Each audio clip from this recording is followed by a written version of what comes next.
News when you want it with Bloomberg News Now. I'm Monica Ricks. Secretary of State Marco Rubio met with the Slovakian Prime Minister today and doubled down on the Trump administration's position in the region following the Munich Security Conference. He says the U.S. wants to focus on building up allies rather than fully supporting organizations like NATO or the UN. People, they go crazy. They think, that means you're going to abandon NATO, you're going to abandon your allies. I think the point we're making is that the stronger our allies are, the stronger we are collectively. Rubio kicked off a two-day trip to Eastern Europe today to bolster ties with Slovakia and Hungary, whose conservative leaders have close ties with President Trump.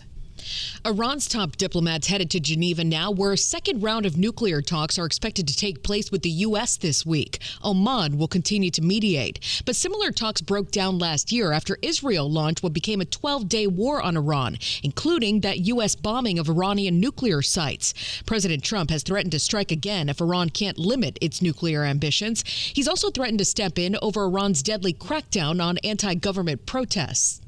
Treasury Undersecretary John Hurley is reportedly stepping down following clashes with Treasury Secretary Scott Bessent.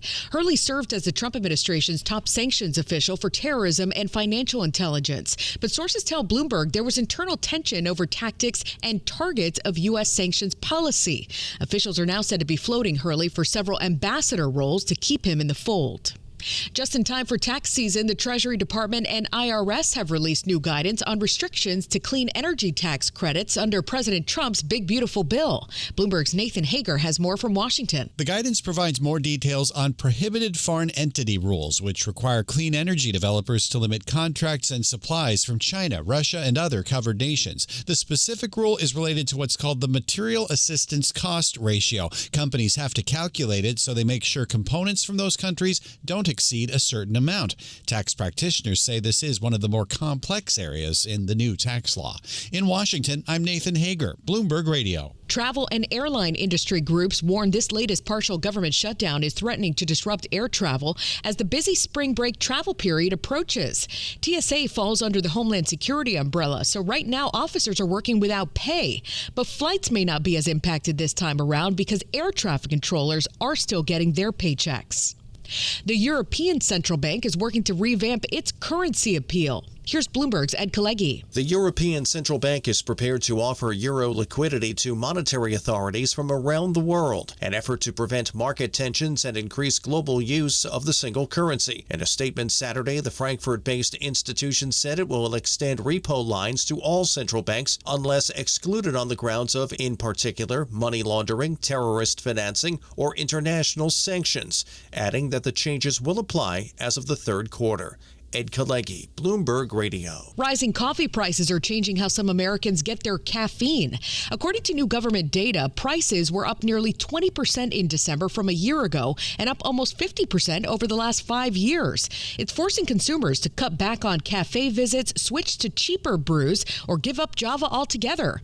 Beef prices are also up 15% over the past year thanks to shrinking cattle herds. Experts say those shortages could continue till at least 2028. And tens of thousands of jars of peanut butter have now been recalled across 40 states after pieces of plastic were found during production. They're sold under brands like U.S. Foods, Flavor Fresh, and Dyma brands. No one's been hurt, but the FDA wants consumers to be cautious.